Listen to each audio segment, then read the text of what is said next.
जी मैं रुक करता हूं। क्या आपको लगता है ये जो बैसाखी की सरकार बार बार विपक्ष कह रहा है, तानाशाह नरेंद्र मोदी को कोई पहली बार नहीं बोला जा रहा, अरसे से बोला जा रहा है, और संविधान बचाने की ये लड़ाई है, क्या आपको लगता है कि इस बार क्योंकि विपक्ष जो है वो थोड़ा मजबूती के साथ आया है सदन के अंदर, तो क्या आपको लगता है इस बार और मुश्किल होगा सदन चलाना? मुझे इस बात की खुशी है कि भारत में तीसरी बार लोकतंत्र फिर से स्थापित हुआ है, तीन बार की सरकार के बाद, और फिर से एक पूर्ण बहुमत की एनडीए सरकार बनी है।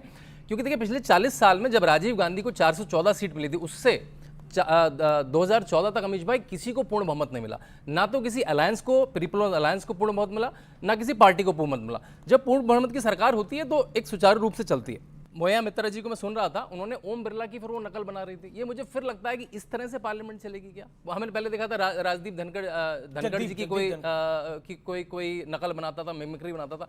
अभी इतनी शालीनता तो रखनी पड़ेगी कि पद में कौन है क्या, आपके थोड़े से संख्या का ज्यादा आ गई, आप ऐसे इतराने लगे।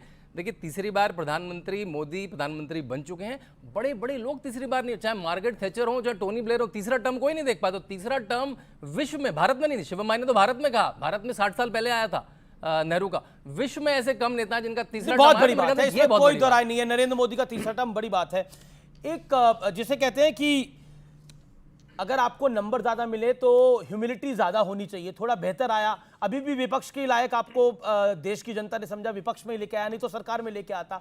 लेकिन ह्यूमिलिटी आने की बात जो होनी चाहिए थी, उसमें ऐसा लग रहा है कि अब जैसा बीजेपी आरोप लगा रही है कि अक्खड़पन आ गया है कि अब हमारी सुननी पड़ेगी, हमारी नहीं सुनोगे तो तुम तानाशाह, हमारी नहीं सुनोगे तो तुम संविधान बदलने जा रहे हो। यह नैरेटिव बिल्ड करने का विपक्ष ने प्रयास किया कि बीजेपी आएगी संविधान बदलेगी, मोदी आएगा तो संविधान बदलेगा। 10 साल से मोदी है जी, कौन सा संविधान बदल गया?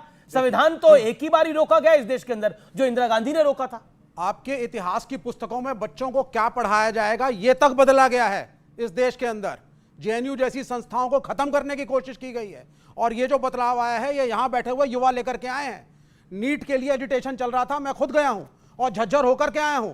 हरियाणा के लड़कों ने बड़ी मेहनत करके अपने खेतों में से पैसे बचा बचा के, जो गरीब किसान है, कोचिंग दिलवा करके बच्चों के पेपर दिलवाए। तुम चोरी करके बैठे हो। और जो मिनिस्टर एचआरडी रिजाइन नहीं कर रहा है, प्रधानमंत्री वक्तव्य नहीं दे रहा है। हंगामा नहीं होगा? होगा, बिल्कुल होगा। अगर आप इस तरह की चीजें करेंगे हंगामा होगा।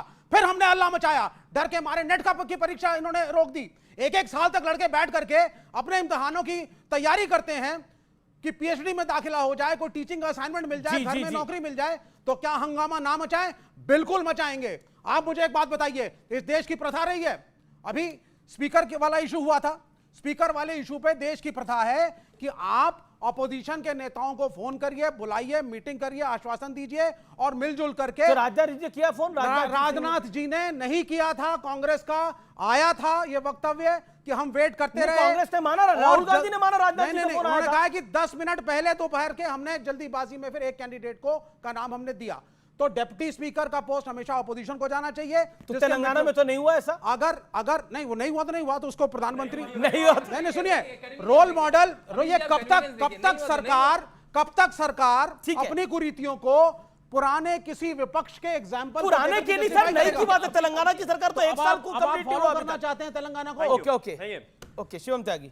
देश में 1952, 1957, 1962, 1967, 1969, 1972 तेलंगाना, हिमाचल, कर्नाटका, तमिलनाडु, इनकी सरकार रही। एक भी जगह डिप्टी स्पीकर जो है विपक्ष का नहीं बना। क्यों नहीं बना भाई? क्यों नहीं बना भाई? अरे लोकसभा 52-57 लोकसभा ही है। कब तक गुमराह करोगे? ये इनको 52-57 क्या था? मिनिस्टर एचआरडी कब रिजाइन कर रहा है? मिनिस्टर एचआरडी कब रिजाइन कर रहा है? अब ये मिनिस्टर एचआरडी पर पहुंच गए। सुनिए जरा, अभी स्पीकर रुकी है, बीच में नहीं एचआरडी मिनिस्टर का आएगा। रोकिए जरा, इसको पब्लिक को तय करने दीजिए, वो अपनी बात 40 सेकंड रख ले, फिर आप। 1952 में लोकसभा, 57 में लोकसभा, 62 में लोकसभा, 67 में लोकसभा, 69 में लोकसभा, 72 में लोकसभा, किसी भी लोकसभा में डिप्टी स्पीकर ऑपोजिशन का नहीं हुआ। लेकिन इनका हुआ तो हुआ। Thank you. अब आ गया था जी, अब आ गया था। इन्होंने कहा कि इतिहास बदला जा रहा है, तो क्या रोमेला थापर का इतिहास पढ़ाएं क्या, जिसमें लिखा जा रहा था कि भगत सिंह आतंकवादी है? नहीं पढ़ाना वो आतंकवाद, बिल्कुल नहीं पढ़ाना वो भगत सिंह कम्युनिस्ट था, ये भी पढ़ाइए। अब इनको सर मेरा निवेदन स्वीकार करिए, पहले वो 40 सेकंड बोलने, फिर आप 40 सेकंड म्यूजिक देना तो हाथ में गिटार ले लो, मैं गा थोड़ी रहा हूं, रुको भाई जरा। Thank you. अब इसके अलावा एक और चीज, अलग अलग जगहों पर बातें कही गई। एक इन्होंने कहा कि वो एक अकेला सब पर भारी पर बड़ी दिक्कत है इनको। इनकी पार्टी ने 5 यादवों को टिकट दिया है सांसदों का। कहां से हैं वो? एक ही परिवार से। 1994 में जो पार्टी पैदा हुई है वो पिताजी, चाचा जी, मामा जी, फूफा जी, नाना जी, बेटा जी, उससे बाहर आज तक निकल नहीं पाए और हमें पढ़ा रहे हैं एक अकेला सफर बारी का पार्ट। प्लीज अपनी पार्टी में कहिए कम से कम के परिवार से बाहर निकले, एक आदमी से बाहर निकले। बोलिए, ये बात आप अपनी पार्टी में बोलिए। राजकुमार भाटी आपका नाम है क्या? ठाकुर कौन है? इनको रोकिए ना भाई, क्या हो गया? क्या तो परिवारवाद नहीं है? Thank you, thank you. अब एक और चीज, ये आप अपनी पार्टी अब एक और परिवारवाद चीज, नहीं अब है। एक और ठीक है, अब राजकुमार भाटी आएंगे इसके बाद। अब लोकतंत्र बचाने पर आते हैं। नाना जी को लगा लें, दादी जी को लगा लें, पिताजी को लगा लें, उसके बाद माता जी सुपर किसके प्राइम नाना जी, मिनिस्टर, किसके दादाजी, किसके पिताजी? जो आजकल संविधान लेकर घूमते हैं राहुल गांधी, तो यही सब उनका बोले जा रहे हैं। उनके समय में इस देश में 64 बार संविधान में संशोधन हुआ।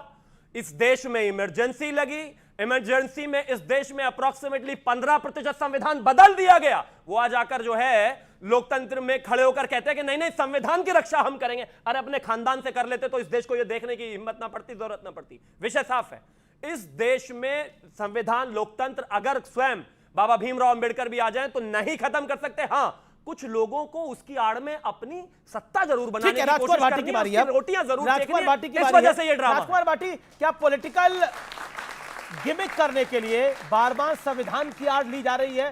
क्योंकि संविधान को बदलने का ऐसा कोई ट्रैक रिकॉर्ड नहीं है भारतीय जनता पार्टी का, एनडीए का ऐसा कोई ट्रैक रिकॉर्ड नहीं है, लेकिन कांग्रेस का जरूर ट्रैक रिकॉर्ड है संविधान में संशोधन करने का। नहीं, आप अगर रिकॉर्ड उठा के देखेंगे तो संविधान बदलने का सबसे पहला बयान भारतीय जनता पार्टी के फैजाबाद से सांसद लल्लू सिंह ने दिया। जब पत्रकारों ने उनसे पूछा चुनाव के दौरान कि आपको 400 सीट क्यों चाहिए, सरकार तो 272 पे बन जाती है। पीवी नरसिंह राव ने कहा था कि अगर हमारी सरकार बनी तो राम मंदिर को फिर से गिरा देंगे। मानते हैं कि नहीं मानते? अभी तो उन्होंने कहा था बाबरी मस्जिद बनाएंगे, बोलेंगे। उन्होंने कहा था बाबरी मस्जिद बनाएंगे, उन्होंने ही कहा था। रिस्पेक्ट, उनके टाइम की रिस्पेक्ट, वो आपके बीच में नहीं बोला, अपने बीच में नहीं बोला। उपदेश दे रहे थे, अभी तो अगर उपदेश बयान दे रहे का थे। बयान पर के समर्थन नहीं, एक होना है सेकंड शिवम त्यागी, मेरा निवेदन स्वीकार करिए, आपकी बारी। बोलिए। इनके ज्ञान का स्तर यह है कि जब राम मंदिर का निर्माण हुआ, पीवी नरसिंह राव इस दुनिया में थे ही नहीं, और कह रहे हैं उन्होंने बयान दिया था। उन्होंने इनके कहा ज्ञान का स्तर यह है, उन्होंने कहा कैसे कह देंगे जब वो थे ही नहीं? मस्जिद के समय में 1992 में जब उन्होंने ये कहा था कि हम बाबरी मस्जिद फिर से बनवाएंगे। हाँ, बाबरी मस्जिद तामीर करने की बात थी, राम इन मंदिर। दोनों बातों में बाहरी अंतर है, पर जमीन देखिए, आसमान का अंतर है। बाबरी मस्जिद में कोई अंतर नहीं, इनमें जमीन आसमान का बिल्कुल अंतर है। नहीं बाबरी है। मस्जिद तामीर करने ये की तो बात। मुलायम सिंह यादव जी का भी बयान है। इस तरह डिबेट। अच्छा, मुलायम सिंह यादव जी का, मुलायम सिंह यादव जी का भी पहले बयान आप है। अपनी बात पूरी कह मेरा लो, फिर कार्यक्रम मैं ऐसे नहीं कहता चलता, मेरा निवेदन है एक एक करके सब बोलिए आप राजकुमार भाटी। बाबरी मस्जिद को गिराना एक आपराधिक कृत्य था, डंके की चोट पे कहेंगे, हमेशा कहेंगे, वो भारतीय कानून के प्रति अपराध था, और उस अपराध में कल्याण सिंह को सुप्रीम कोर्ट ने सजा भी दी थी। उसका समर्थन हम कभी नहीं करेंगे, लेकिन हमारी शुरू से ही नीति थी कि अयोध्या का मसला या तो आपसी सहमति से हल हो या सुप्रीम कोर्ट के आदेश से हो। जिस दिन सुप्रीम कोर्ट ने आदेश दे दिया कि वहां मंदिर बनेगा, ना तो हम, ना कोई और, ना कोई हिंदू, ना मुसलमान, एक आदमी उसके विरोध में नहीं बोला। ये भारत की खूबसूरती है, इसका हमें सम्मान करना चाहिए। ये अपनी वोट की राजनीति के लिए सांप्रदायिकता फैलाते हैं, फर्जी बयानबाजी करते हैं कि मुलायम सिंह जी ने कहा था, नरसिंह राव ने कहा था। इससे आम आदमी के अंदर घृणा फैलती है।